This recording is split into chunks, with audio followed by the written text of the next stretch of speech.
उस समय कर्तव्य का ज्ञान नहीं रहता। जब किसी का शयाना पुत्र पधार जाता है या वियोग को प्राप्त होता है तो समझाने से भी ज्ञान नहीं आता।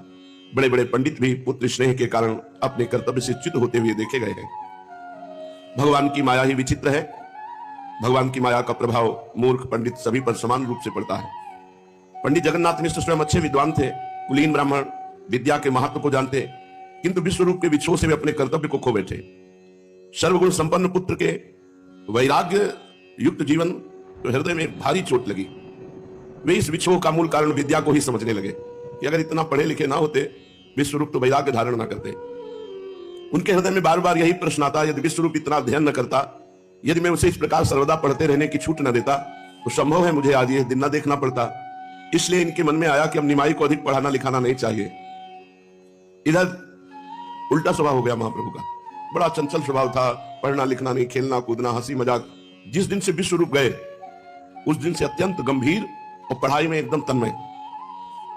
बिल्कुल ग्रह त्याग से जो विश्वरूप का स्वभाव था वही महाप्रभु का हो गया। जैसे किसी से बात न करना, एकांत में शास्त्र स्वाध्याय करना, कोई खेलना नहीं, कोई हंसी मजाक, ऐसा महाप्रभु का एकदम स्वभाव पलट गया। अब ये खूब मन लगाकर पढ़ने लगे। दिन भर खूब परिश्रम के साथ पढ़ते, ना कोई खेलना, ना कोई कूदना, हंसी मजाक, सब बंद। जब जगन्नाथ मिश्र ने देखा तो डर गए कि यही स्वभाव तो विश्वरूप का था, जो इनका स्वभाव बन रहा है। इस बर्ताव को देखकर वो और घबरा गए कि क्या भगवान मेरा ये भी पुत्र सन्यासी हो जाएगा। वे सोचने लगे कि जो मुझे भय विश्वरूप से मिला, कहीं ये निमाई से ना मिल जाए, क्योंकि निमाई भी अब विश्वरूप की भांति अध्ययन में संलग्न हो गया और इनकी बुद्धि बड़ी तीव्र थी। महाप्रभु चैतन्य देव जी की एक दिन में ही का से लेकर ज्ञा तक पूरे अक्षर लिखना सीख गए। एक ही दिन में संपूर्ण वर्णों की जानकारी कर ली। जगन्नाथ मिश्र जी को लगा कि अब विश्वरूप की भांति इसको स्वतंत्रता नहीं देनी चाहिए अध्ययन की, नहीं ये भी हमारे हाथ से चला जाएगा।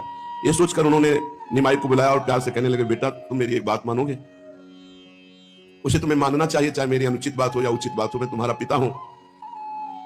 महाप्रभु ने नम्रता से कहा, पिताजी आप आज्ञा तो कीजिए, भला मैं कभी आपकी आज्ञा को टाल सकता हूं? आपके कहने से मैं सब कुछ कर सकता हूं। पिताजी ने कहा, हम तुम्हें शपथ दिलाते हैं कि आज के बाद तुम अध्ययन नहीं करोगे।